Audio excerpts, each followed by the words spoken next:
News alert के एक new episode में आपका स्वागत है। तो फर्स्ट ऑफ ऑल हम बात करने वाले हैं रणबीर कपूर के बारे में। तो रणबीर कपूर ने काइंड ऑफ सभी एक्टर्स को एक्सपोज कर दिया है। दरअसल हाल ही में बीबीसी के एक इंटरव्यू में रणबीर कपूर ने कहा कि कोई भी एक्टर बाहर से ग्लैमरस दिखाई देने की कोशिश करता है, बट अंदर से बहुत दर्द में होता है। उन्होंने ये भी कहा कि अगर मैं एक्टर नहीं होता तो आराम से एक नॉर्मल इंसान की तरह जो मन करता वो खाता, ना कि सिर्फ डाइट लेता ग्लैमरस दिखने के लिए। तो बढ़ते अगले न्यूज की तरफ हम बात करने वाले पठान और बाहुबली 2 के बारे में। तो अभी तक इंडिया में सबसे हाईएस्ट ग्रॉसिंग मूवी थी बाहुबली 2, जिसने 510 करोड़ की कमाई की थी। बट पठान ने इसका रिकॉर्ड तोड़कर अब बन चुकी है highest grossing movie of India. वैसे बाहुबली 2 को 510 करोड़ कमाने में 105 दिन लग गए थे, बट पठान को 511 करोड़ कमाने में बस 38 डेज। तो पठान के इस रिकॉर्ड पे बाहुबली के प्रोड्यूसर ने भी रिएक्ट किया। उन्होंने लिखा, congratulations to SRK sir, Siddharth Anand and YRF and the entire team of Pathaan on crossing Baahubali 2। Records are meant to be broken and I am happy it was none other than SRK who did it. तो बढ़ते अगली news की तरफ हम बात करने वाले बेनी दयाल के बारे में। तो आप इनको जानते ही होंगे, एक बहुत ही फेमस सिंगर है। तो हाल ही में चेन्नई में एक शो में गए थे जहाँ पे ये लाइव परफॉर्म कर रहे थे। तभी एक ड्रोन आकर पीछे से इनको हिट कर देता है और इनके सिर पे सीरियस चोट लग जाती है। हालांकि वो अभी ठीक है। तो बढ़ते अगली न्यूज की तरफ हम बात करने वाले राजकुमार की भीड़ मूवी के बारे में। तो राजकुमार राव की लॉकडाउन पे आधारित मूवी होगी और ये पूरी फिल्म ब्लैक एंड व्हाइट में होगी, जो 24 मार्च 2023 को रिलीज होगी। तो बढ़ते अगली न्यूज की तरफ हम बात करने वाले हैं अल्लू अर्जुन के बारे में। तो फाइनली वर्षों के इंतजार के बाद अल्लू अर्जुन भद्रकाली मूवी नाम से बॉलीवुड में डेब्यू कर रहे हैं, जिसके प्रोड्यूसर टी सीरीज के मालिक भूषण कुमार होंगे। टी सीरीज ने ये ट्वीट करके बताया कि grace yourself for the massive collaboration between 3 power houses of India, producer Bhushan Kumar, director Sandeep Reddy Vanga and superstar Allu Arjun. तो बढ़ते अगली न्यूज की तरफ हम बात करने वाले हैं नवाजुद्दीन सिद्दीकी और उनकी वाइफ के बारे में। तो उनकी वाइफ ने अपने इंस्टाग्राम पे ये वीडियो शेयर किया जहाँ पे वो बता रही थी कि नवाजुद्दीन सिद्दीकी ने उनके और उनके बच्चों को घर से निकाल दिया है। आप वो वीडियो देख लो। मैं अभी नवाज के बंगले से आई हूँ और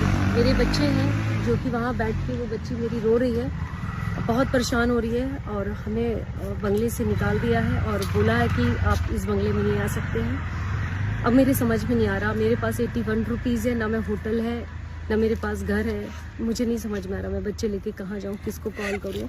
और मेरी बच्ची परेशान हो रही है इस वक्त और मुझे नहीं पता कि नवाज इस तरीके की हरकत इसको शोभा देती। इस इतना गिर चुका है नवाज, मैं तुझे कभी माफ नहीं कर सकती, कभी माफ नहीं कर सकती। जो बच्चों के साथ मेरे कर रहा है वो कभी माफ नहीं कर सकती। तो इस पर केआरके ने भी रिएक्ट किया। इसने लिखा, if your children are spending nights on road and you are sleeping nicely in your bungalow, then you are not a human, you are a धब्बा on mankind. A good human and a good father can die for the happiness of his children. I can sell my organs to give good life to my children. तो बढ़ते अगली news की तरफ हम बात करने वाले हैं कंगना रनौत के बारे में। तो कंगना रनौत ने जेनजी टीनेजर्स को काफी बुरी तरह से ट्रोल कर दिया है। उन्होंने कहा कि जेनजी टीनेजर्स सिर्फ फोन में लगे होते हैं और उनका शरीर और लेग एकदम लकड़ी की तरह पतला होता है और उनको मेहनत पसंद नहीं है, बट वो चाहते हैं कि जल्दी सक्सेस मिल जाए। तो बढ़ते अगली न्यूज की तरफ हम बात करने वाले हैं सैफ अली खान के बारे में। तो सैफ अली खान एक पापराजी पर काइंड ऑफ गुस्सा हो गए और गुस्से में क्या बोल दिया आप वो वीडियो देख लो। चलो